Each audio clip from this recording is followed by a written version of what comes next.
નમસ્કાર મિત્રો, કે ચેનલમાં આપનું હાર્દિક સ્વાગત છે. હું દિનેશસિંહ રાઠોડ.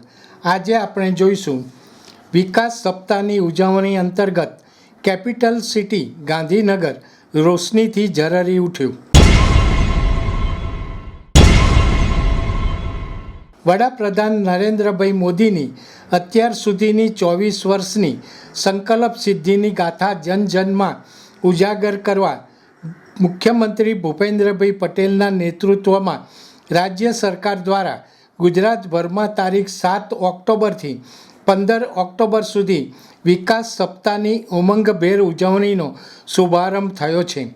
આ વર્ષે વિકાસ સપ્તાહ દરમિયાન વધુને વધુ નાગરિકો સહભાગી થાય તેવા હેતુ સાથે વહીવટી તંત્રના સંકલનમાં રહીને વિવિધલક્ષી કાર્યક્રમો રાજ્યભરમાં યોજાઈ રહ્યા છે.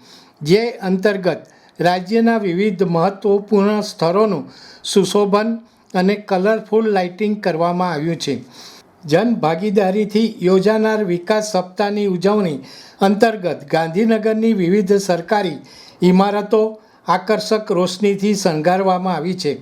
જેમાં ગુજરાત વિધાનસભા, સચિવાલય, Mahatma Mandir, Dandi bridge, central vista garden સહિત વિવિધ ઇમારતો પર રંગબેરંગી નયનરમ્ય લાઇટિંગ કરવામાં આવી છે.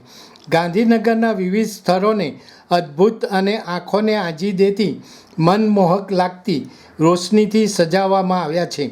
સાથે સાથે આગામી દિવસોના તહેવારોને ધ્યાને લઈને શોપિંગ ફેસ્ટિવલનું આયોજન કરાયું છે. જેમાં કુડાસણ, આઇકોનિક રોડ સહિત અન્ય વિસ્તારોમાં પણ નયનરમ્ય રોશની કરવામાં આવી છે. આ નજારો જોઈ શહેરીજનોમાં આનંદની લાગણી જોવા મળી છે. દર્શક મિત્રો, અત્યારે આટલું જ.